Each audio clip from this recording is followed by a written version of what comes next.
ഏത് റമദാനാണെന്നുണ്ടെങ്കിലും പെരുന്നാളാണെന്നുണ്ടെങ്കിലും അവിടുത്തെ ആളുകൾ എന്നും ഒരു വിഷമത്തിൽ. യൂറോപ്പിലുള്ളൊരു ഹോട്ടലിലാണ് ഇസ്രായേലി ടീം വരുമ്പോൾ, ഒരു ഫാമിലി വരുമ്പോൾ അവരവിടെ കയറ്റണില്ല.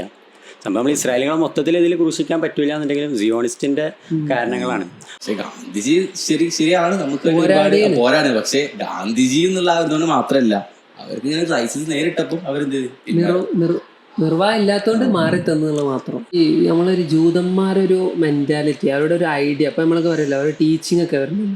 ഇപ്പൊ ചെറുപ്പം മുതൽ അവിടെ എന്താണ് മാതാപിതാക്കൾ എന്താണ് മാത്സ് പഠിപ്പിക്കുക. കാരണം വയറ്റിലുള്ള കുട്ടിയെ അപ്പളെ ട്രെയിൻ ചെയ്ത് തുടങ്ങണം. അത്രക്കും ബുദ്ധിയുള്ളവരുടെ. എത്ര അക്രമങ്ങൾ ഇസ്രായേലിൻ്റെ ഭാഗത്തുനിന്ന് വരുമ്പോഴും അതിനെതിരെ എങ്ങനെ പിടിച്ചു നിൽക്കണം എന്നുള്ളത്, എത്ര ഭക്ഷണം കിട്ടാതായാലും ഒരു നിൽക്കുന്നുണ്ട് അവിടെ.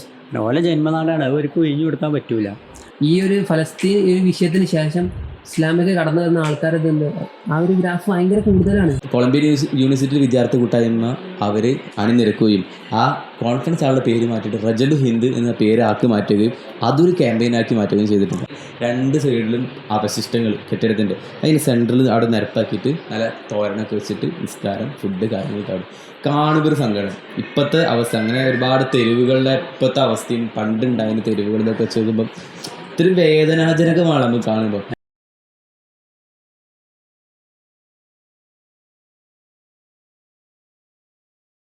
ഇന്ന് നമ്മൾ സംസാരിക്കാൻ പോകുന്നത് പലസ്തീനെ കുറിച്ചാണ്. നിലവിൽ നമുക്കറിയാം, ഒരുപാട് പ്രത്യേകിച്ച് പോയി നിലവിലെ സാഹചര്യത്തിൽ നമ്മളെന്നും ഇങ്ങനെ കണ്ടുകൊണ്ടിരിക്കുകയാണ് മീഡിയകളിലൂടെയൊക്കെ നിരന്തരം കൊലപാതകങ്ങൾ, ബോംബിടുന്നു. ഇസ്രായേലിലെ ബോംബുകൾ നിരന്തരം വർഷിച്ചുകൊണ്ടേ ഇരിക്കുകയാണ്. ഏത് റമദാനാണെന്നുണ്ടെങ്കിലും പെരുന്നാളാണെന്നുണ്ടെങ്കിലും അവിടുത്തെ ആളുകൾ എന്നും ഒരു വിഷമത്തിൽ, മോചനം കിട്ടാതെ ഇങ്ങനെ അവരുടെ ആ കാലം ഇങ്ങനെ നീക്കിക്കൊണ്ടേ ഇരിക്കുകയാണ്. നമ്മൾ എവിടെ നോക്കുകയാണെന്നുണ്ടെങ്കിലും നമുക്കതിൻ്റെ ഓരോ സ്വാധീനങ്ങൾ കാണാം. പക്ഷെ എത്ര തന്നെ ആയാലും ഏത് രാജ്യങ്ങൾക്കും അല്ലെങ്കിൽ UN-നോ അല്ലെങ്കിൽ മറ്റു യൂറോപ്യൻ യൂണിയൻ പോലത്തെ ഒരു സംഘടനകൾക്കും എന്താണില്ല, അല്ലെങ്കിൽ രാജ്യങ്ങളുടെ കൂട്ടായ്മകൾക്ക് പോലും ഇതിനൊരു അറുതി വരുത്താൻ കഴിയാത്ത ഒരവസ്ഥയിലാണുള്ളത്. പക്ഷേ നമുക്ക് എത്ര നോക്കുകയാണെന്നുണ്ടെങ്കിലും ഈ ഒരു സമയത്ത് എന്തുണ്ട്, ഒരുപാട് ആളുകൾ ഇറങ്ങിയിട്ട് ജനങ്ങളുടെ കൂട്ടായ്മയായിട്ട് അതിനെ നേരിടാനുള്ള പല രൂപത്തിലും മുന്നിട്ട് വരുന്നുണ്ട്. അതിൻ്റെ സോഷ്യൽ മീഡിയ ഒക്കെ പ്രത്യേകിച്ചില്ല ഒരു ക്യാമ്പയിൻ ബോയ്ക്കോട്ടിന് വിഷയങ്ങളിലൊക്കെ ആണെങ്കിൽ അതെ, ഇസ്രായേലിന് ഫണ്ട് ചെയ്യുന്ന ഓരോ ബിസിനസ്മാൻമാരെ അല്ലെങ്കിൽ അവരുടെ ബിസിനസ് ടീമുകളെ നമ്മൾ എന്ത് ചെയ്യാം, ബോയ്ക്കോട്ട് ചെയ്യാം. തുർക്കിന്റെ വിഷയമൊക്കെ നമ്മൾ കണ്ടില്ലേ, കംപ്ലീറ്റ് പ്രൊഡക്റ്റുകളൊക്കെ തുടങ്ങിയ കംപ്ലീറ്റ് പ്രൊഡക്റ്റ് നമ്മുടെ യുവാക്കൾ വരെ ഉദ്ദേശിക്കുന്ന ഒരു പ്രവർത്തനം കണ്ടുവരുന്നു. ഒരുപക്ഷെ നമ്മളെ കേരളത്തിൽ അത്രത്തോളം ഇല്ലാന്നുണ്ടെങ്കിലും അല്ലെങ്കിൽ ഇന്ത്യയിൽ കുറവാണെന്നുണ്ടെങ്കിലും ബാക്കി മിഡിൽ ഈസ്റ്റ് കൺട്രീസിൽ അല്ലെങ്കിൽ യൂറോപ്പിൽ വരേക്കും അതിൻ്റെ സ്വാധീനം. ഇപ്പോഴത്തെ ഞാൻ കണ്ടിരുന്നു, ഏതൊരു യൂറോപ്പിലുള്ളൊരു ഹോട്ടലിലാണ് ഇസ്രായേലി ടീം വരുമ്പോൾ, ഒരു ഫാമിലി വരുമ്പോൾ അവരവിടെ കയറ്റണില്ല. സംഭവം നമ്മൾ ഇസ്രായേലികളെ മൊത്തത്തിൽ ഇതിൽ ക്രൂശിക്കാൻ പറ്റില്ല എന്നുണ്ടെങ്കിലും സിയോണിസ്റ്റിൻ്റെ കാരണങ്ങളാണ്.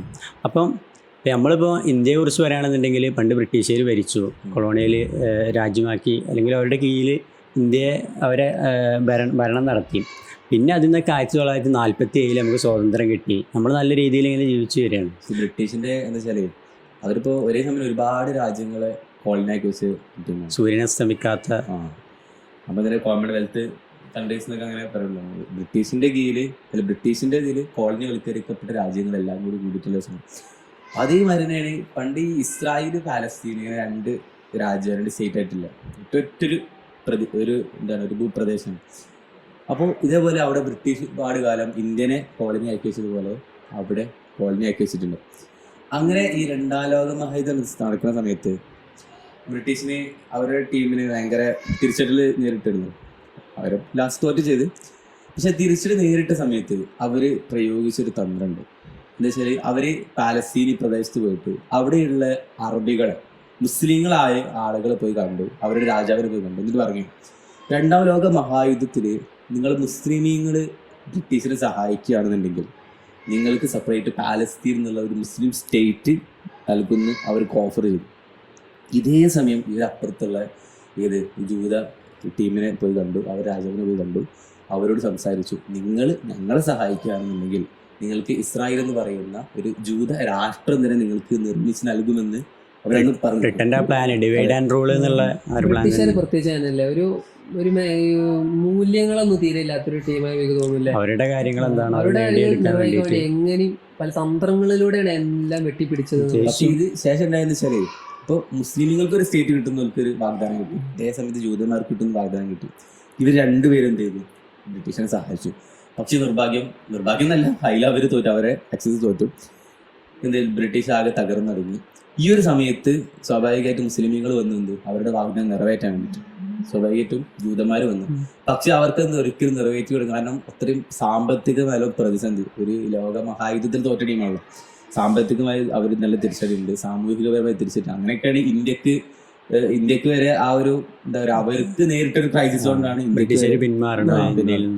നമ്മള് രസകരമായിട്ട് പറയണ്ടല്ലോ, നമ്മള് ഗാന്ധിജിനെ നമ്മളൊരു നാഷണൽ, പക്ഷെ ഗാന്ധിജി ശരിയാണ്, നമുക്ക് പോരാണ്. പക്ഷെ ഗാന്ധിജി എന്നുള്ള ഇതുകൊണ്ട് മാത്രമല്ല, അവർക്ക് ഇങ്ങനെ ക്രൈസിസ് നേരിട്ടപ്പോൾ അവരെന്ത് നിർവാഹം ഇല്ലാത്തോണ്ട് മാറി തന്നുള്ള മാത്രം. 1947 ഇന്ത്യ സ്വതന്ത്രമാവുന്നു. പക്ഷെ 1948 കൂടി 8 ഇവിടെ എന്ത് ചെയ്യുന്നത്, നേരെ ഇവര് തൽക്കാലം ഒറ്റടിക്കാണ് ഇതാക്കാണ്.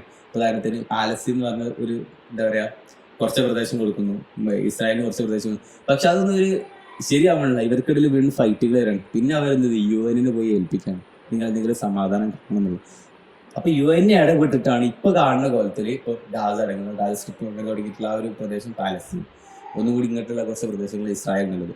പക്ഷേ എന്താ പറയുക, ഇതിന് ഇവർക്കിടയിൽ ഒരുപാട് ഫൈറ്റിങ് നടക്കുന്നുണ്ട്. 1948 തന്നെ ആദ്യ ഇസ്രായേൽ അറബ് ലോകം യുദ്ധം നടക്കണം. അപ്പൊ അതില് ഇസ്രായേൽ ജയിക്കുന്നു.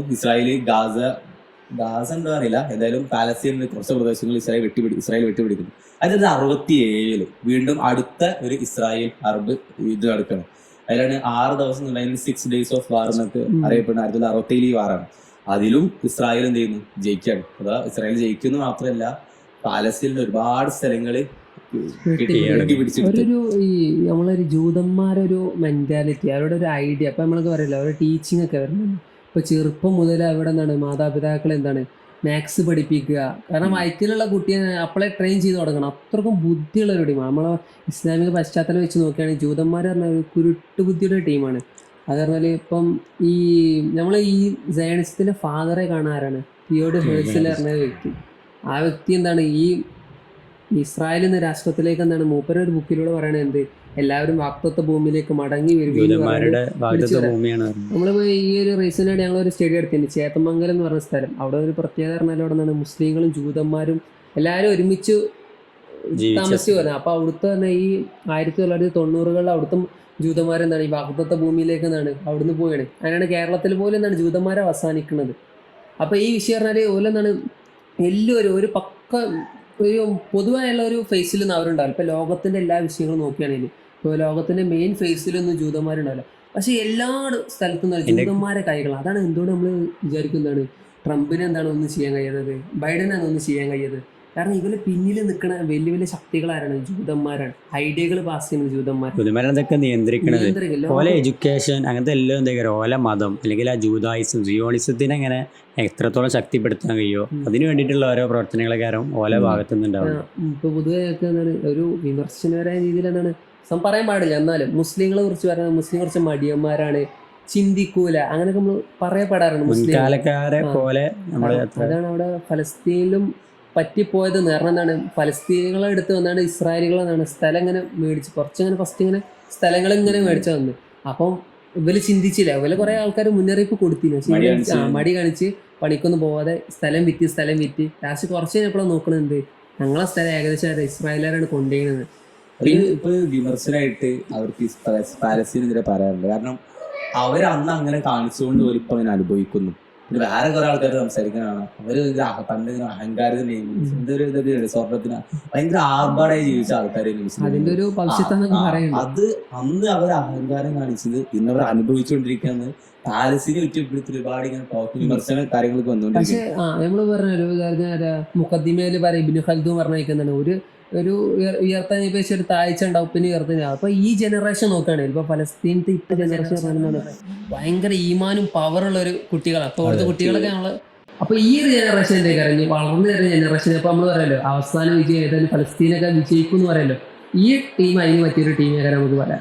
ലേറ്റസ്റ്റ് ആയിട്ട് ഇങ്ങനെ കഴിഞ്ഞ ഈ പെരുന്നാളുമായി ബന്ധപ്പെട്ടൊരു വീഡിയോ ഇങ്ങനെ കണ്ടു. അപ്പോൾ ഒരു ഉപ്പ ഇങ്ങനെ ചോദിക്കുകയാണ്, അപ്പോൾ ഞാൻ വീഡിയോ എടുത്തുകൊണ്ട് ചോദിക്കുകയാണ്, രണ്ട് മക്കളുടെ ഒപ്പം ചോദിക്കുകയാണ് ഈ 3 ദിവസം കഴിഞ്ഞാൽ പെരുന്നാളാണ് വരുന്നത് കാരണം. അപ്പോൾ കുട്ടികളെ ആകാംക്ഷയോട് ചോദിക്കണം, അപ്പോൾ നമ്മൾ ഈ പെരുന്നാൾക്ക് നമ്മൾ ഇറച്ചി ഒന്നും വെക്കാറല്ലേ? അപ്പോൾ ഉപ്പ പറയാൻ ഇല്ല. അപ്പോൾ എന്താ വെച്ചാൽ പറയാണ് അത് പെരുന്നാൾക്ക് നമുക്ക് ഇറച്ചി കിട്ടില്ലെന്ന് ചോദിക്കും. അപ്പോൾ ഉപ്പ പറയാണ് അപ്പോൾ ഒരു ആടിനെ വാങ്ങണമെന്നുണ്ടെങ്കിൽ $5000 അത്രയും വിലയാണ് ഇവിടെ. ബാക്കിയുള്ള സ്ഥലങ്ങളിലൊക്കെ പോലെ അല്ല. അത്ര സാധനം കിട്ടാനില്ല, പിന്നെ ഇവിടുത്തെ പൈസയും ഉണ്ടാവില്ല. അതിന് പുറമെ ഇവരാണെങ്കിലോ ഇത്രയും ദിവസം പട്ടിണിയിലൂടെ കഴിഞ്ഞു പോകണം. ഒരു പെരുന്നാൾക്ക് പോലും അവർക്ക് നല്ലൊരു ഭക്ഷണം കഴിക്കാൻ ഇല്ലാത്ത അവസ്ഥയിലാണ് അവിടുത്തെ ആളുകൾ ജീവിക്കുന്നത്. പോലെ നേരത്തെ ഈമാനെ കുറിച്ച് പറഞ്ഞല്ലോ, പോലെ പൊളിറ്റിക്കൽ ലീഡേഴ്സിന് നോക്കിയാൽ മതി. അത്രയും അവരുടെ ആ ഒരു കമ്മിറ്റ്മെൻ്റ് സാധനം ഉണ്ടല്ലോ. ഇപ്പോൾ യഹ്യാ സിൻവാറിന് ഏറ്റവും വലിയ ഉദാഹരണം നമ്മൾ പണ്ട് ചരിത്രം മിസ്സബിളാന്ന് തോന്നുന്നുണ്ട്. പിന്നെ വലത് കൈ വെട്ടിട്ടപ്പോൾ ഈ ഇസ്ലാമിൻ്റെ പതാക ഇടത് കയ്യിലിട്ടിട്ട് ഇതിലൊക്കെ ഇത് അങ്ങനെ ഒരു വീഡിയോ യഹ്യാ സിൻവാർ വീഡിയോ ഉണ്ടാവും. അഥവാ പിന്നെ തൻ്റെ വലത്ത് കൈ പോയി, തൻ്റെ വലത്ത് കൈ അറ്റ് വീണെടുക്കുകയാണ്. ഡ്രോൺ മുമ്പിലുണ്ട്, അവിടുന്ന് അറ്റാക്ക് വരികയാണ്, സാധനം വരികയാണ്. അപ്പോൾ ഇടത്തേ കൈ, ആ വലത്ത് കൈ പോയി ആകെ തീർന്നത്. ഇടത്തേ കൈ വെച്ചിട്ട് എന്താണ് എതിർക്കുകയാണ്. ഇടത്തേ കൈ വെച്ചിട്ട് ഒരു കമ്പെന്തോ കിട്ടി, ആ കമ്പൗണ്ട് ഡ്രോൺ കൊണ്ട് ഡ്രോണൊന്ന് ആകെ ഷെയ്ക്കായി. അടുത്തൊരു ഡ്രോണ് അറ്റാക്ക് ചെയ്തു. ശരിക്കും ഇസ്രായേൽ പുറത്ത് വിട്ടപ്പോൾ തന്നെ അവർക്ക് ഭയങ്കര അടിയായിരുന്നു. അത്ര പോരാട്ട വീര്യം അവിടെ തുറന്ന് കാണിക്കുന്നുണ്ട്. അതിനു മുമ്പ് ഓല് പറഞ്ഞത് എന്താണ്, യേശുമാർ നിങ്ങളെ നേതാക്കന്മാരൊക്കെ ഒളിച്ചു നിന്ന് അണികളാണ് എന്താണ് ഇതൊക്കെ അനുഭവിക്കണത്. റഷ്യ എന്താണ് മറ്റൊരൊക്കെ വ്യത്യസ്തം. ഇസ്ലാമിന് അങ്ങനെ ഒരു വശമുണ്ട് കേട്ടോ. അപ്പൊ ഇങ്ങനെയൊക്കെ പറയണേ മടിയന്മാരെ മുസ്ലിങ്ങൾ പറയുകയാണെങ്കിലും ഒരുപാട് നേതാക്കന്മാർ, ഇതുപോലത്തെ ഒരുപാട് നേതാക്കന്മാരെന്താണ് മുന്നിൽ നിന്നാണ്ട് അത്രക്കും ഡെഡിക്കേറ്റഡ് ആയ നേതാക്കന്മാർ, കമ്മിറ്റ്മെന്റ്. അവരങ്ങനെ ആയതുകൊണ്ടാണ് സമുദായം പിന്നെ ഇങ്ങനെ ഉഷാറായ രീതിയിൽ പോകുന്നു എന്നുള്ളൊരു. ശരിക്കും ഇപ്പോൾ ഫലസ്തീനികളൊരു പോരാടാതെ നിൽക്കാന്നുണ്ടെങ്കിൽ ഫലസ്തീൻ മൊത്തമായിട്ട് ഇസ്രായേൽ എടുക്കും. ഇപ്പോൾ ട്രംപൊക്കെ പറഞ്ഞ ഫലസ്തീനിലെ സ്ഥലം ഞങ്ങൾ എടുത്തോളാം, വേറെ സ്ഥലത്തേക്ക് മാറ്റി പാർപ്പിച്ചോളാം എന്ന് പറയും. പക്ഷെ അവരുടെ ജന്മഭൂമി അല്ലെങ്കിൽ മുസ്ലിങ്ങൾക്കും മറ്റു സെമിറ്റിക് മതങ്ങൾക്ക് എല്ലാവർക്കും ഒരുപോലെ പ്രധാനപ്പെട്ടതാണെന്നുണ്ടെങ്കിലും ഫലസ്തീൻ എന്താണ് മുസ്ലിങ്ങളുടെ ഒരു നാട്. പിന്നെ ഈ വിഷയത്തിൽ ഇതിലൊരു ക്യൂരിയോസിറ്റി, ഇപ്പം നമ്മളൊരു സ്റ്റഡി ഒരു ആർട്ടിക്കിളിൽ കണ്ടതാണ്. അതെന്ന് പറഞ്ഞാൽ ശരിക്കും ഈ ഇവിടുത്തെ ജൂതന്മാരൊക്കെ അല്ലേ ഇസ്രായേലിലേക്ക് എത്തുക എന്നുള്ളതല്ലേ, അത് യൂറോപ്യന്മാരുടെ ആവശ്യകതയാണ്. കാരണം ഈ യൂറോപ്യന്മാർ പണ്ടപ്പോൾ ഹിറ്റ്ലറിൻ്റെ ഒക്കെ പറയുമല്ലോ, അവർക്ക് ഈ ജൂതന്മാരെ നേരെ പിടിച്ചില്ല. അപ്പോൾ ഈ യൂറോപ്പ് പറഞ്ഞാൽ ജൂതന്മാർ നല്ല തെറ്റി കുറേ ജൂതന്മാരുണ്ട്. അപ്പോൾ ഈ ജൂതന്മാരെ എങ്ങനെയെങ്കിലും യൂറോപ്പിൽ നിന്നാണ് ഈ ഏഷ്യൻ കൺട്രീസ് ഇങ്ങോട്ട് നാട് കടക്കണം, അവർക്കൊരു വലിയൊരു ആവശ്യമുണ്ട്. ആ ഒരു ഇതിൽ വരില്ലാണ് എന്താണ് ഇങ്ങനത്തെ ഓരോ ഇതൊക്കെ വെച്ചാണ്ട് ഒരു ഇപ്പം ബാൽഫർ ഡിക്ലറേഷൻ ഇങ്ങനെ ഇപ്പം 1917 നടന്ന് ഒരുപാട് വെച്ചാണ്ട് അസ്ഥികൾ വെച്ചാണ്ട് യൂറോപ്പിൽ നിന്ന് ഇങ്ങനെ പതിയെ എന്താണ് ജൂതന്മാരെ എങ്ങനെ ഹിറ്റ്ലറിങ്ങനെ ഒരു ബുക്കിൽ ഹിറ്റ്ലറുടെ ബുക്കിൽ തന്നെ പറയുന്നുണ്ട്, ജൂതന്മാരുടെ അടുത്താണ് അവരുടെ അധിക സമ്പത്തുള്ളത് ജൂതന്മാരുടെ അടുത്താണ്. അതിനാണ് പിന്നെ നാസി വരുമ്പം നാസി ജർമ്മനിയിൽ ഹിറ്റ്ലർ ഇങ്ങനെ പറഞ്ഞുകൊണ്ടേയിരിക്കുന്നത് ജൂതന്മാരാണ് നമ്മളുടെ എല്ലാ തകർച്ചയുടെയും കാരണം. അതിങ്ങനെ പറഞ്ഞിട്ടാണ് ഇൻജെക്ട് ചെയ്ത് ആളുകളെ കൊല്ലുകയും അവരുടെ നാട് കടത്തി. വേറെ സംഭവം ഈ ജൂതന്മാർ ശരിക്കില്ലേ ഈ കുറെ ഒരു ലക്ഷക്കണക്കിന് ജൂതന്മാരെ കൊന്നണോ എന്നുള്ള ഒരു ടോക്ക് വരുന്നുണ്ടല്ലോ. ഇങ്ങനെ ഒരു സ്റ്റഡി കണ്ടതാണ്. ഞാൻ പറഞ്ഞത് ജൂതന്മാരെ ശരിക്കും ഹിറ്റ്ലർ ഇത്ര ജൂതന്മാരെ കൊന്നണോ, ശരിക്കും ജൂതന്മാർ തന്നെ എന്താണ് ഓരോ കൂട്ടത്തിൽ കുറെ ആൾക്കാരെ അങ്ങോട്ട് കൊന്നാണ്ട് ഒരു സിമ്പതി കിട്ടുമല്ലോ. ഉദാഹരണത്തിന് ഇപ്പോൾ ഒരു കമ്മ്യൂണിറ്റി ഇപ്പോൾ ഫലസ്തീനികൾ നമ്മൾ കണ്ടല്ലോ, ഒരു സിമ്പതിക്കലാണ് കണ്ടല്ലോ, ഒരു സിമ്പതി. ആ മോഡൽ അന്നത്തെ കാലം അവർക്ക് ഒരു പവർ ഏറ്റെടുക്കാൻ വേണ്ടി എന്താണ് സിമ്പതി ഇട്ടാൽ ഞങ്ങൾ ഇത്ര ഒരു അടിച്ചമർത്തപ്പെട്ട ഒരു ജനതയാണെന്ന് തോന്നിപ്പിക്കാൻ വേണ്ടി അങ്ങനെ ചെയ്തുള്ള ഒരു ആർട്ടിക്കിൾ. മറ്റേ ആൻ ഫ്രാങ്കിന്റെ ഡയറി കുറിപ്പുകളൊക്കെ വായിക്കുമ്പോൾ പറയുന്നില്ലേ, അതൊക്കെ ഒരു ആരോ ഉണ്ടാക്കി തീർത്തതാണ്, അവർക്കൊരു സിമ്പതി കിട്ടാൻ വേണ്ടിയിട്ട് അവരുണ്ടാക്കി തീർത്തതാണെന്നുള്ളത് പറയും. അപ്പം നമ്മൾ പലസ്തീനെ കുറിച്ച് പറയുമ്പം പല രാജ്യങ്ങളും അല്ലെങ്കിൽ യു എൻ വരെ ഇതുപോലെ മുന്നോട്ട് വരും. ഈ ഒരുപാട് കരാറുകളായിട്ട് അല്ലെങ്കിൽ അവിടെ വെടിനിർത്തലിന് വേണ്ടിയിട്ട് മുന്നോട്ട് വരുമ്പം അതൊന്നും ഫലം കാണാതെ പോകും. അതൊന്നും ഒരിക്കലും വിജയിക്കണില്ല. കാരണം അവിടെ ഒന്നെങ്കിലും അമേരിക്ക വീറ്റോ ചെയ്യും, അമേരിക്ക പലവട്ടം വീറ്റോ ചെയ്യും. അതുപോലെ പല രാജ്യങ്ങൾ യൂറോപ്യൻ യൂണിയനിൽ പെട്ട രാജ്യങ്ങൾ എല്ലാവരും മുന്നോട്ട് വന്നാലും ഇസ്രായേലിനെ വെടിനിർത്തലിന് വേണ്ടിയിട്ട് കൊണ്ടുവരാൻ ഒരിക്കലും കഴിയില്ല. അവരാണ് ഇതിൻ്റെ എല്ലാം അതുപോലെ തന്നെ ഈ രാജ്യങ്ങളൊക്കെ അമേരിക്കയാണെന്നുണ്ടെങ്കിലും അവർക്ക് ഫണ്ട് ചെയ്തുകൊണ്ടിരിക്കുന്നുണ്ട്, അവർക്ക് ആർമികളൊക്കെ ചെയ്യും. പക്ഷെ അവിടെയൊക്കെ ജനങ്ങളൊന്നായിട്ട് നിൽക്കുന്ന പ്രക്ഷോഭങ്ങൾ, അവരുടെ ഐക്യദാർഢ്യത്തിലെ ഓരോ പ്രവർത്തനങ്ങൾ കാണുമ്പോൾ വളരെ അത്ഭുതമാണ്. നമ്മൾ വേറെ സോഷ്യൽ മീഡിയയിൽ കാണല്ലോ, ലേറ്റസ്റ്റ് ആയിട്ട് UCL ഫൈനലിൽ എല്ലാ ഫുട്ബോൾ മാച്ചുകളും അധികം ഉണ്ടാവുന്നുണ്ട്. ഇപ്പോൾ ഫിഫ വേൾഡ് കപ്പിന്റെ ടൈം ആണെങ്കിലും ഇങ്ങനത്തെ ഓരോ സമയങ്ങളൊക്കെ അല്ലേ ഈ ഫുട്ബോൾ അല്ലെങ്കിൽ ലോക്കലിന്റെ മെയിൻ സംഭവമാണ് നമ്മൾ ഫുട്ബോൾ നിൽക്കാറ്. അപ്പം മറ്റു സോക്കറിനെ വയ്ക്കല്ല എന്താണ് ഫുട്ബോൾ എന്നുള്ളത് ഈ ലോക്കൽസിന് കൂടുതൽ ഇൻഫ്ലുവൻസ് ചെയ്യുന്ന സംഭവമാണ് ഈ ഫുട്ബോൾ എന്നുള്ളത്. ഈ ഒരു മെയിൻ സംഭവത്തിൽ എന്താണ് ഈ ഫലസ്തീനുള്ള സംഭവം എല്ലാവരും മാക്സിമം കൊണ്ടുവരാൻ നോക്കുന്നുണ്ട്. ഒരുപാട് പ്ലേയേഴ്സ് ഒക്കെ സപ്പോർട്ട് ചെയ്ത് അവർ ജെയ്സി അതിൻ്റെ അടിയിൽ സേവ് ആകുന്നതാണ്. ഈ ഇൻസ്റ്റഗ്രാം എത്ര വെസ്റ്റേണൈസേഷന്റെ ഭാഗമാണെന്ന് പറഞ്ഞാലും എത്ര അങ്ങോട്ട് പോകണ്ടെന്ന് പറഞ്ഞാലും ഇൻസ്റ്റാഗ്രാമിലൂടെയാണ് പിന്നെ ഇൻസ്റ്റ അങ്ങനത്തെ ഒരു സോഷ്യൽ മീഡിയ പ്ലാറ്റ്ഫോമിലൂടെയാണ് ഹാഷ്ടാഗ് ഓൾ ഐസ് ഓൺ അതൊക്കെ എന്ത് നല്ല ഹിറ്റ്. അപ്പൊ കണ്ടോ ഞാനൊക്കെ #, എന്താന്നുള്ള ഈ ഒരു ഹിറ്റാണ് എനിക്ക് കാര്യമായിട്ട് ഇൻഫ്ലുവൻസ് അതിനുശേഷം എല്ലാത്തിനും #. എന്ത് പ്രോഗ്രാം നമ്മൾ എന്ത് പ്രോഗ്രാം വെക്കണം അതിനൊരു # വെച്ചാൽ നമ്മൾ ഇൻസ്റ്റയിൽ പോസ്റ്റ് ചെയ്യുള്ളൂ. ഇത് പലസ്തീൻ വിഷയം അത്രയും പ്രധാനപ്പെട്ടതാണെന്നുണ്ട് സോഷ്യൽ മീഡിയയിലൂടെ ആളുകൾ ഏറ്റെടുത്തിട്ടുണ്ട്, അറിഞ്ഞിട്ടുണ്ട് എന്നുള്ളതാണ്. ഇപ്പോൾ ലേറ്റസ്റ്റ് ആയിട്ട് ഇപ്പോൾ ഇതായിരുന്നു ഈ ഫ്രീഡം ഫ്ലോട്ടില്ല പറഞ്ഞ ഒരു കൊളീഷൻ ഉണ്ട്. അവർ കുറച്ച് ആക്ടിവിസ്റ്റുകൾ കൂടിയാണ് തുടങ്ങിയത്. 2010 വന്നതാണ്, നിലവിൽ വന്നതാണ്. പോലൻ ടീമിൻ്റെ പ്രത്യേകത എന്ന് പറഞ്ഞാൽ ഓലി ഫലസ്തീന് വേണ്ടി നിരന്തരം ശബ്ദിക്കുക, അതിന് വേണ്ടിയിട്ടുള്ള ഓരോ ഐക്യദാർഢ്യം, അവർക്ക് എയ്ഡ്സ് സഹായങ്ങൾ എത്തിക്കാൻ വേണ്ടിയിട്ടൊക്കെ പോകും. അപ്പോൾ ലേറ്റസ്റ്റ് നമ്മൾ കണ്ടാണ് മാഡലിൻ എന്ന് പറഞ്ഞ ഒരു കപ്പൽ പുറപ്പെട്ടു. അത് പുറപ്പെട്ട് ഗാസയിലേക്ക് എത്തിയില്ല. അവിടെ അതിൻ്റെ മുമ്പ് തന്നെ എന്തായി, ഇസ്രായേൽ അതിനെ തടഞ്ഞു. അപ്പം ഇതിന് മുമ്പും എന്തുണ്ട്, 2018 ഒരു കപ്പൽ പോകുന്നുണ്ട്, അൽ ഔദ എന്നുള്ള പേരിലുള്ളൊരു കപ്പലാണ് പോകുന്നത്. അതിന് ഇതുപോലെ ഇസ്രായേൽ ഹൈജാക്ക് ചെയ്യും, അങ്ങനെ ആളുകളെ പിടിക്കും, അവരുടെ സഹായം ഗാസയിലേക്ക് എത്താൻ കഴിയുന്നില്ല. അപ്പോൾ ഈ പ്രത്യേകിച്ച് ഇപ്പം ഈ ലേറ്റസ്റ്റ് ആയി പോയത് മാഡലിൻ കപ്പലിൽ ഒരു 11ഓളം ആക്ടിവിസ്റ്റുകൾ, അതിൽ ജേർണലിസ്റ്റുകളുണ്ട്, പിന്നെ ഏറ്റവും പറയേണ്ടത് നമ്മളെ സ്വീഡിഷ് ക്ലൈമറ്റ് വിഷയങ്ങളിൽ പോരാടിയ നമ്മളെ ഗ്രേറ്റ തുൻബർഗ് എന്നുള്ള ആക്ടിവിസ്റ്റൊക്കെ ഇതിൽ മുന്നിൽ നിന്ന് വരുന്നുണ്ട്. അപ്പം അത് കൊണ്ടുവരും, ഓലൊക്കെ ഇതായിട്ട് വരുന്നു. പക്ഷെ എന്താണില്ല, ഗാസയൊക്കെ എത്താൻ കഴിയാതെ ഇതിൽ തടയുകയാണ്. അപ്പോൾ അതിൽ പ്രത്യേകിച്ച് ഇന്നലെ ഒരു വീഡിയോ കണ്ടിരുന്നു, ഇസ്രായേലിൽ കുറച്ച് കുട്ടികളെ ഇതിലിങ്ങനെ പറഞ്ഞു പഠിപ്പിച്ചതുപോലെ ഇസ്രായേലത്തെ ഒരാൾ വിട്ടതാണ്. ആ വീഡിയോയിൽ ഇങ്ങനെ കുട്ടികൾ പറയണം, ഗ്രേറ്റ തുൻബർഗിനോട് അഭിസംബോധന ചെയ്തുകൊണ്ട് പറയണം, ഈ എന്താണ് ഈ ചെറുപ്രായത്തിലൊക്കെ നല്ല ആളാണ് ഞങ്ങൾ വിചാരിച്ചത്, പക്ഷെ ഈ ഹമാസിനെ പോലത്തെ ടെറർ ഗ്രൂപ്പുകളെ സപ്പോർട്ട് ചെയ്യുകയാണല്ലോ ചെയ്യുന്നത്. കാരണം മാഡലിനേറ്റ് വരുമ്പോൾ ഗാസയ്ക്കാണ് പോകുന്നത്, അപ്പോൾ അവർ സപ്പോർട്ട് ചെയ്യുകയാണല്ലോ ചെയ്യണമെന്നുള്ള നിലയ്ക്ക് കുട്ടികളെ പറഞ്ഞു പഠിപ്പിച്ചതുപോലെ ഇടോല് പറയണത്, നിങ്ങൾക്ക് വേണ്ടി ഞങ്ങളോട് വെയിറ്റ് ചെയ്യുന്നുണ്ട്, ഇസ്രായേലിൽ വെയിറ്റ് ചെയ്യാണ് അത് പിടിക്കാൻ വേണ്ടി എന്നുള്ളത്. അപ്പം അത്രത്തോളം ഈ ഇവര് എങ്ങനെയെങ്കിലും ജനങ്ങളുടെ കൂട്ടായ്മ അവിടെ എത്താൻ വേണ്ടി ശ്രമിക്കുന്നുണ്ട്, പല രൂപത്തിൽ അടുക്കെത്താൻ വേണ്ടി. പിന്നെ ഞാൻ ഈ മാഡ്ലിൻ എന്നുള്ള കപ്പലിൻ്റെ ആ പേര് കണ്ടപ്പം അതെന്താ അതിൻ്റെ മാഡ്ലിൻ എന്തുകൊണ്ട് പേരൊന്നും ഞാൻ നോക്കി ജസ്റ്റ്. അപ്പോൾ അതിലിങ്ങനെ നോക്കിയപ്പോൾ ഉണ്ട് ഒരു മാഡലിൻ കുലാബ് എന്ന് പറഞ്ഞാണ്ട് ഒരു ഫലസ്തീനി യുവതി. ആ സ്ത്രീ അവിടുത്തെ ഒരു ഇതാണ്, മത്സ്യത്തൊഴിലാളി, മീൻ പിടിക്കുന്ന പെണ്ണാണ്. അപ്പോൾ പെണ്ണാണ് അവിടുത്തെ ഫസ്റ്റ് മീൻ പിടിക്കുന്ന പെണ്ണായിട്ട് അറിയപ്പെടുന്നത്.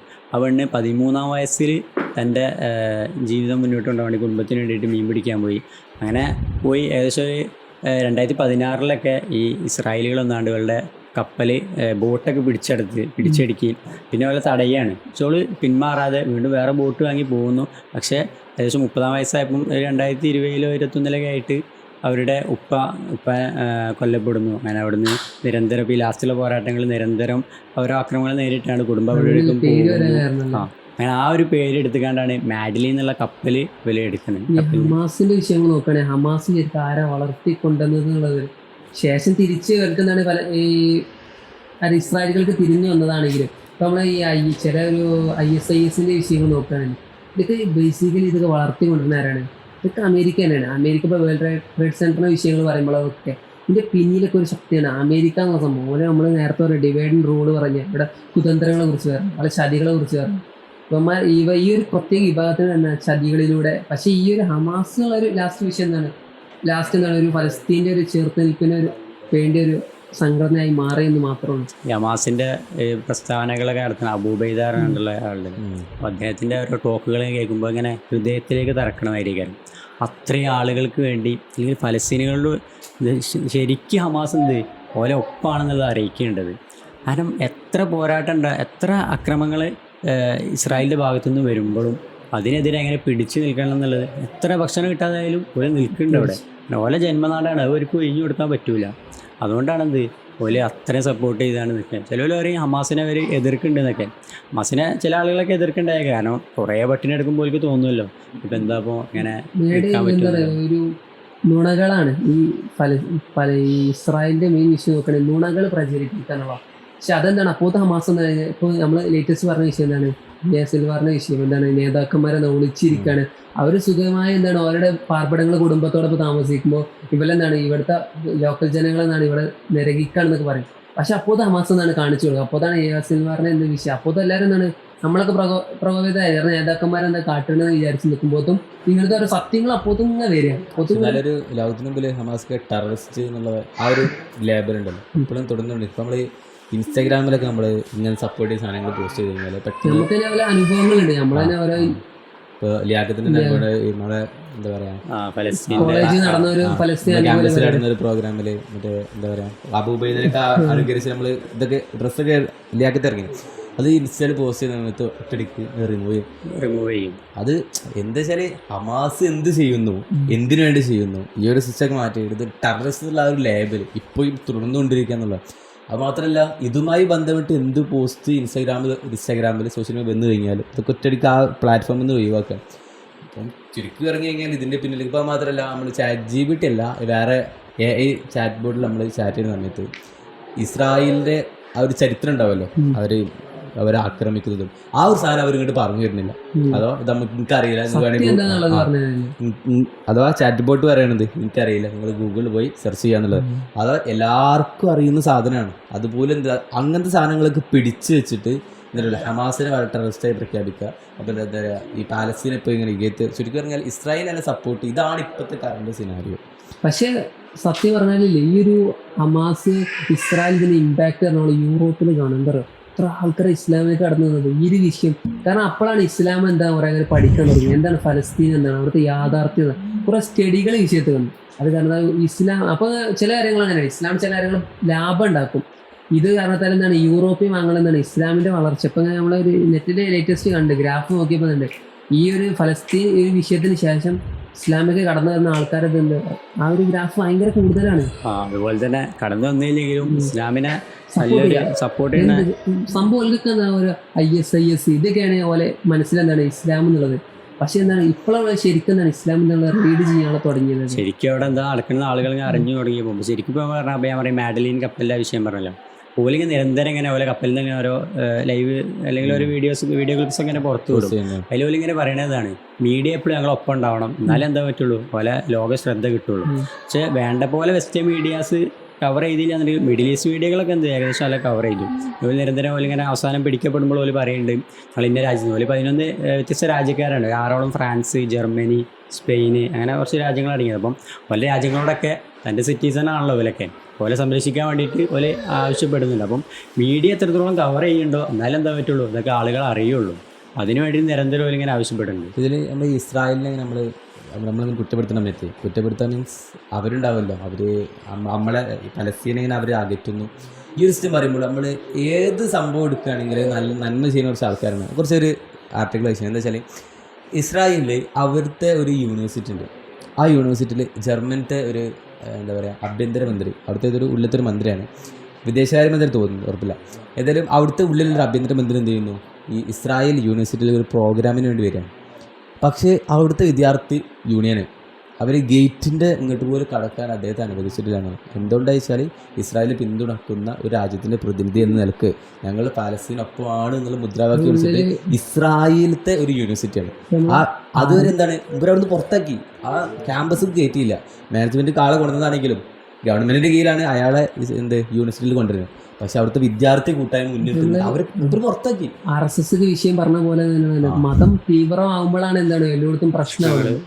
ശരിക്കും പറഞ്ഞാൽ ഇസ്രായേലികളാണ് പേപ്പക്കാരെ നാട്ടില്ല, സിയോണിസ്റ്റ് പ്രസ്ഥാനമാണ് അതാണ് പ്രശ്നം, തീവ്രത എന്നുള്ളത്. ഇപ്പം ഈ അമേരിക്കയിലുള്ള ഐവി ലീഗ് എന്നുള്ള യൂണിവേഴ്സിറ്റി ഉണ്ട്, 3 യൂണിവേഴ്സിറ്റിയിൽ കൂടി ഒരു ശൃംഖലയാണ് ഐവി ലീഗ് എന്നതിന് പറയാം.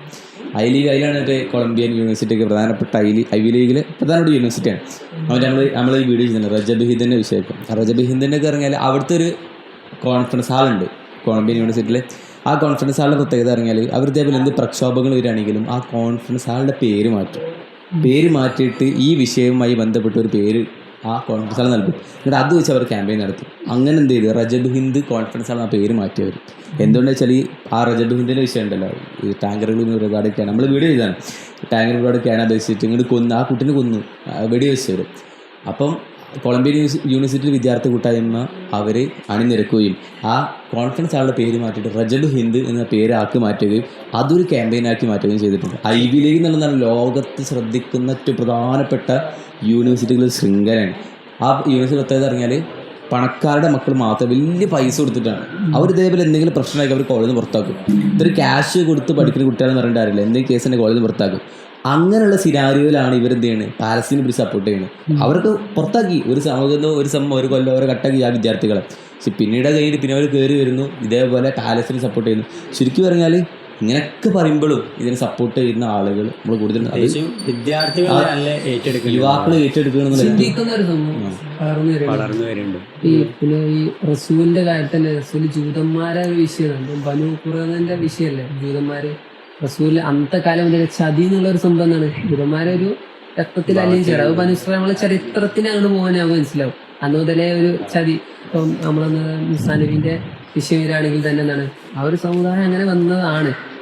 അപ്പൊ ആ നിൽക്കുന്നതാണ് അവർക്ക് അവരുടെ രക്തത്തിൽ അങ്ങനെ ഒരു സാധനം അലിഞ്ഞു ചേർന്നിട്ടുണ്ട്. എത്ര പറഞ്ഞാലും ഒരു ഇതാണ് അത്. ലോകത്തെ അങ്ങനെ തന്നെ ഓലെ കാണുകയും ചെയ്യുന്നു കേട്ടോ. പക്ഷെ അവരുടെ ബുദ്ധി പറഞ്ഞാൽ ഇപ്പൊ ലോകത്തെ കൂടുതൽ കൃഷി ചെയ്യപ്പെടുന്ന രാജ്യമാണ് ഇസ്രായേലാണ്. കാരണം എന്താണ്, അവരൊരു എന്താണ് സ്ട്രക്ചർ എന്ന് പറയുകയാണെങ്കിൽ ഇസ്രായേല് ഈ ഇപ്പൊ വേരിന് ഇപ്പൊ കുറെ ഫെർട്ടിലൈസർ ഭൂമിയൊന്നും അല്ല ഉണ്ട് ഇസ്രായേലിന്. പക്ഷെ അവിടെ ആ ചെടിക്ക് ആവശ്യമായ വേരിക്ക് ആവശ്യമായ വെള്ളം മാത്രം കൊടുക്കുക, ഫെർട്ടിലൈസർ സാധനങ്ങൾ മാത്രം കൊടുക്കുക. ഒലിവൊക്കെ ടെക്നോളജിപരമായ ഈ ജൈത്തൻ ഉണ്ടാക്കുന്ന ഏറ്റവും എന്താ പറയുക സ്ഥലം ഇസ്രായേലാണ്. ശരിക്കും പലസ്തീനായിരുന്നു, പിന്നീട് ആ സ്ഥലങ്ങൾ കയ്യേറി.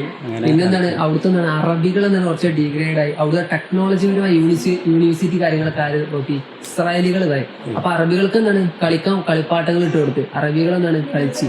അപ്പോൾ എന്താണ് യൂണിവേഴ്സിറ്റികൾ കയറുന്നതാണ്, ഓല് പഠിക്കാൻ തുടങ്ങി. എന്താണ് അവിടെ ഓല് വളർന്നു. അതോടൊപ്പം എന്താണ് ഫലസ്തീനികൾ അവിടെ നിന്നാണ്. അപ്പോൾ എങ്ങനെയാണെന്നുണ്ടെങ്കിലും എന്നൊരു കണ്ണീർ കാഴ്ചകളാണ് നമ്മൾ ഫലസ്തീൻ്റെ ഭാഗത്തുനിന്ന് ട്രാൻസിഷൻ. പണ്ടൊക്കെ പെരുന്നാൾ സമയത്ത് അവരങ്ങനെ വീഡിയോ കണ്ടിനി, തോരണ കെട്ടിട്ട് ഇങ്ങനെ സ്കൈ ഷോട്ടാണ്, അതിൽ ഉയർന്നു നിൽക്കുന്ന ബിൽഡിങ് ഒട്ടുടനെ വരുന്ന ട്രാൻസിഷൻ വീട്. ഇപ്പോഴത്തെ അവസ്ഥ ആ ബിൽഡിംഗ് ഒക്കെ തരിപ്പണായി കിടക്കുകയാണ്.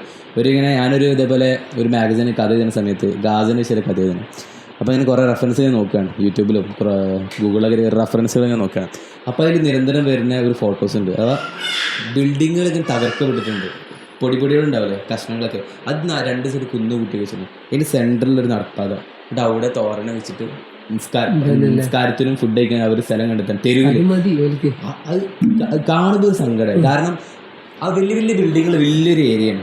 ബിൽഡിങ്ങിനെ പൊടുത്തൊക്കെ ഇങ്ങനെ കുന്നുകൂട്ടി വെച്ചിട്ടുണ്ട്. നമ്മളുടെ റോഡ് പണിക്കൊക്കെ ഉണ്ടാവില്ല, ചരലൊക്കെ കുന്നുകൂട്ടി വെച്ചിട്ടുണ്ട്. അതേമാതിരി 2 സൈഡിലും അവശിഷ്ടങ്ങൾ കെട്ടിടത്തിൻ്റെ. അതിന് സെൻറ്ററിൽ അവിടെ നിരപ്പാക്കിയിട്ട് നല്ല തോരണൊക്കെ വെച്ചിട്ട് നിസ്കാരം ഫുഡ് കാര്യങ്ങളൊക്കെ അവിടെ കാണുമ്പോൾ ഒരു സങ്കടം. ഇപ്പോഴത്തെ അവസ്ഥ അങ്ങനെ ഒരുപാട് തെരുവുകളുടെ ഇപ്പോഴത്തെ അവസ്ഥയും പണ്ടുണ്ടായിരുന്ന തെരുവുകളിലൊക്കെ വെച്ച് നോക്കുമ്പോൾ ഇത്തിരി വേദനാജനകമാണ് നമുക്ക് കാണുമ്പോൾ. നിലവിലുള്ള ഫലസ്തീൻ്റെ ഭൂരിപക്ഷം സ്ഥലങ്ങളും എന്തായിട്ടുണ്ട്, വലിയ തകർത്ത് ഇല്ലാതാക്കിയിട്ടുണ്ട്. പിന്നെ ഇടയ്ക്കിടയ്ക്ക് ഇവിടുന്ന് അങ്ങോട്ട് ഓടിക്കും, അവിടെ നിന്ന് ഇങ്ങോട്ട് ഓടിക്കും. അതൊക്കെ ഇങ്ങനെ എല്ലാവരും ഇപ്പൊ തന്നെ ഹോസ്പിറ്റലിൽ അങ്ങനത്തെ സ്ഥലങ്ങളൊക്കെ ഇപ്പൊ റെഫ്യൂജി ക്യാമ്പിൽ വരെ അഭയാർത്ഥി ക്യാമ്പുകളിൽ വരെ അവര് എന്തുകൊണ്ട് ഫലസ്തീന് ലോകത്തിന് മുമ്പിൽ നിന്നൊരു കരുണായി നിൽക്കുന്നു, എന്താണ് വിജയിച്ചു നിൽക്കുന്നു എന്ന് പറഞ്ഞാൽ എന്താ, ഈ ഫലസ്തീനികൾ എന്താണ് അവിടുത്തെ എന്താണ് ഫലസ്തീൻ ഹമാസ് ഒന്നും ആക്രമിക്കാൻ അവിടുത്തെ സൈനികരെയാണ്. പക്ഷെ എന്താണ് ഇസ്രായേൽ ശ്രമിക്കുന്നതല്ല. അത് ഇതൊരിക്കലും വാർ എന്ന് പറയുന്നത് ഇത് ജനസൈഡാണ് നമ്മൾ പറഞ്ഞ കാരണം എന്താണ്.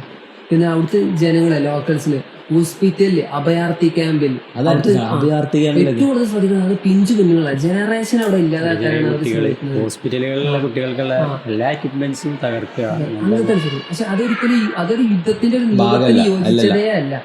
ICJ international court of justice ഒക്കെ പറഞ്ഞതുപോലെ യുദ്ധത്തിന്റെ എല്ലാ നിയമങ്ങളും എന്തായിട്ടുണ്ട് അവർ ലംഘിച്ചിട്ടുണ്ട്. എല്ലാ അതിർവരമ്പുകളും കടന്നിട്ടാണ് ഇപ്പോൾ അവർ പോയിക്കൊണ്ടിരിക്കുന്നത്. എത്ര ആര് പറഞ്ഞാലും അംഗീകരിക്കാൻ പറ്റാത്ത രീതിയിൽ ഇപ്പൊ യുഎൻഒക്ക് പോലും എന്താണ് ഒരിക്കലും പറഞ്ഞിട്ട് അവർ കേൾക്കണില്ല. കാരണം അവിടെ അമേരിക്ക വീറ്റ് ചെയ്യും, അമേരിക്ക അവരെ സപ്പോർട്ടാണ്. അപ്പോൾ നിലവിലുള്ള സാഹചര്യങ്ങൾ വളരെ വേദനാജനകമാണ്. എന്നിരുന്നാലും നമ്മളെ കൊണ്ട് ചെയ്യാൻ പറ്റുന്നത് എന്താ വെച്ചാൽ അതുപോലത്തെ ഈ ബോയ്ക്കോട്ടുകൾ ചെയ്യാം. ഇപ്പോൾ ഇസ്രായേലിനെ സപ്പോർട്ട് ചെയ്യുന്ന, ഇസ്രായേലിന് ഫണ്ട് ചെയ്യുന്ന ഏതെങ്കിലും കമ്പനികളുണ്ടെങ്കിൽ അല്ലെങ്കിൽ പ്രൊഡക്ട്സുകൾ ഉണ്ടെങ്കിൽ അതിനെ ബോയ്ക്കോട്ട് ചെയ്യാം, നമ്മുടെ ജീവിതത്തിൽ നിന്ന് ഒഴിവാക്കുക. അപ്പോൾ ഉദാഹരണത്തിന് ഇപ്പോൾ നമ്മൾ മന്തി കഴിക്കാൻ പോവുകയാണ്, അതിന് ശേഷം 7up പെപ്സി ഒന്നും കുടിക്കേണ്ടെന്ന് വെക്കുക. അതിപ്പോൾ ഒരുപക്ഷെ ഇപ്പം നമുക്ക് വലിയൊരു ബുദ്ധിമുട്ടായി നമ്മളൊരാളാക്കിയോണ്ട് മാത്രം എന്താണ് കമ്പനി തകർന്നു പോകും. അങ്ങനെ ഒരുപാട് ലക്ഷങ്ങൾ അങ്ങനെ വിചാരിച്ചതാണ്. തുർക്കിയുടെ വിഷയം കണ്ടില്ലേ, തുർക്കിയില് KFC അല്ല സ്റ്റാർബക്സിന്റെ ഒരു വിഷയം കണ്ട്. അപ്പൊ തുർക്കിയുടെ മാപ്പ് എടുത്തൊക്കെ സ്റ്റാർബക്സ് ഓപ്പൺ കാണിക്കുന്നിടത്ത് ഫുള്ളൊരു റെഡാ കാണാ.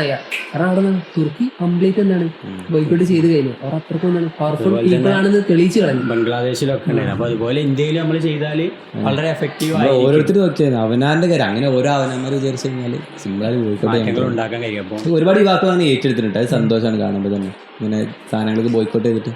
ഒരുപക്ഷെ പലസ്തീനികളോടൊപ്പം ശരീരം കൊണ്ട് നമുക്ക് അവിടെ പോയി നിന്ന് അവരോട് കൂടെ നിൽക്കാൻ കഴിയില്ല എന്നുണ്ടെങ്കിലും ബോയ്ക്കോട്ടുകൾ ഇതുപോലത്തെ പ്രവർത്തനങ്ങൾ അല്ലെങ്കിൽ ഇതുമായി ബന്ധപ്പെട്ട കാര്യങ്ങൾക്ക് ഷെയർ ചെയ്തുകൊണ്ട് അവരൊപ്പം നിൽക്കുക എന്നുള്ളതാണ് ഇന്നും ഫലസ്തീൻ്റെ ഒരു വിജയത്തിന് വേണ്ടി നമുക്ക് പ്രതീക്ഷിച്ചിരിക്കാം എന്ന് പറഞ്ഞുകൊണ്ട് ഞങ്ങൾ നിർത്തുകയാണ്.